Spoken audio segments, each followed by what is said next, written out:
বেশ কয়েক মাস ধরে চলছে বিমানে প্রযুক্তিগত সমস্যা। আমরা জানি, আমরা আগেও দেখেছি, বিশেষ করে শুরু হয়েছিল ইন্ডিগো এয়ারলাইন্স দিয়ে, এবং সেই থেকে এখনো অবধি বিমানের প্রযুক্তিগত সমস্যা বরাবর চলছে। এবং এখন হচ্ছে আকাশা এয়ার, যদিও আকাশা এয়ার খুব নতুন এয়ারলাইন্স, তবুও এই আকাশা এয়ারের এই বিমান প্রযুক্তিগত সমস্যা দেখা দিয়েছে। টেক অফের আগে যান্ত্রিক ত্রুটির জের বেঙ্গালুরুগামী বিমান থেকে নামানো হলো যাত্রীদের। এই প্রযুক্তিগত ত্রুটি আকাশা এয়ারের বিমানে।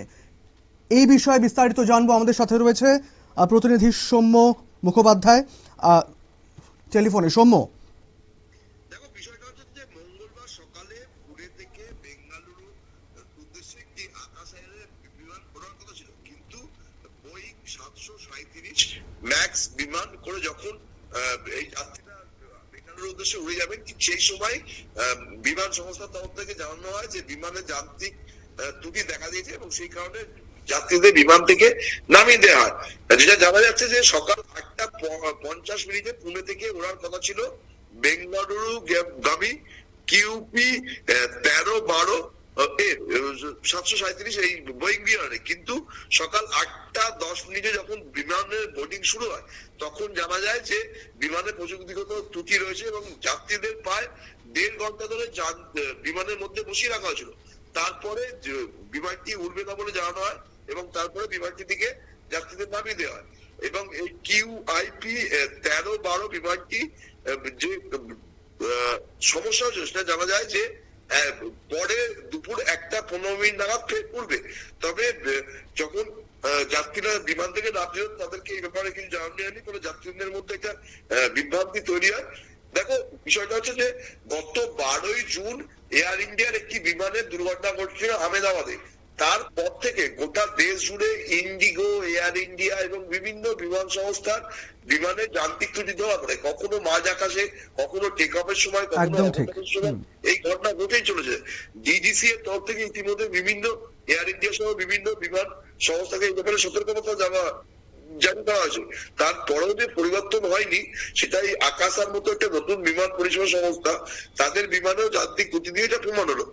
আমার কথা হচ্ছে যে বিষয়, যখন বিমানটি আকাশে ওড়ে তার আগে সেটাকে পরীক্ষা নিরীক্ষা করা হয়, কিন্তু কেন বারবার টেক অফের আগে প্রযুক্তিগত সমস্যার জন্য বিমানটিকে বাতিল করা হবে? মাঝ আকাশে কেন বিমানে বিপত্তি হবে? এগুলো একটা মানুষ অনেক টাকা দিয়ে সেই বিমানে যাত্রা করেন, কেন ফলে তাকে ন্যূনতম পরিষেবা এবং তার নিরাপত্তা সুনিশ্চিত করা হবে না? এটা ডিজিসি এর তরফ থেকে বারবার বলা হলো বিমান সংস্থাগুলো যে কোন রকম কোনো গুরুত্ব দিচ্ছে না। আকাশা বিমানের এই ঘটনায় সেটা প্রমাণ হচ্ছে। পুনে থেকে বেঙ্গালুরু গামী বিমান যে উঠছিল সেটা টেক অফের আগেই যাত্রীদের নামিয়ে দেওয়া হচ্ছে। এইভাবে টাকা দেওয়া, অতিরিক্ত টাকা দেওয়ার পরও যদি যাত্রীদের এইভাবে হেনস্থার শিকার হতে হয় বা মানসিক তার উপর চাপ তৈরি হয়, তাহলে সেটা কি আদৌ ঠিক হচ্ছে? এইটা কেন কোনো ব্যবস্থা নেওয়া হচ্ছে না? অসামরিক বিমান পরিবহন সংস্থা কেন কোনো ব্যবস্থা নিচ্ছে না? এই নিয়ে প্রশ্ন তুলছেন যাত্রীরা। ব্যবস্থা কেন নেওয়া হচ্ছে না এটাই দেখার বিষয়। কারণটা হচ্ছে এটাই যে আমাদের বেশ এই কয়েক মাস ধরে আমাদের ভারতের বিভিন্ন বিমান সংস্থার এই একটা ভীষণ একটা দুর্বল বিষয় দেখা যাচ্ছে। বারবার উঠে আসছে এই বক্তব্য যে প্রযুক্তিগত টেকনিক্যাল ফল্ট কেনই বা হচ্ছে, মধ্য আকাশে কেনই বা হচ্ছে, বারবার এই ধরনের সমস্যা কেন হচ্ছে এবং বিমান যাত্রীরা তখন তাহলে কি করবে?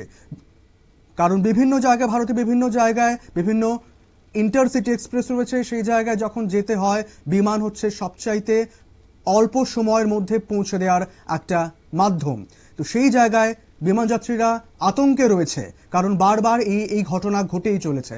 এখন দেখার ডিজিসিএ কি করে, এবং আমাদের প্রত্যেকের একটা আশা থাকবে ডিজিসিএ যতটা তাড়াতাড়ি সম্ভব, শিগগিরই সম্ভব এই সমস্যার সমাধান যেন হয়।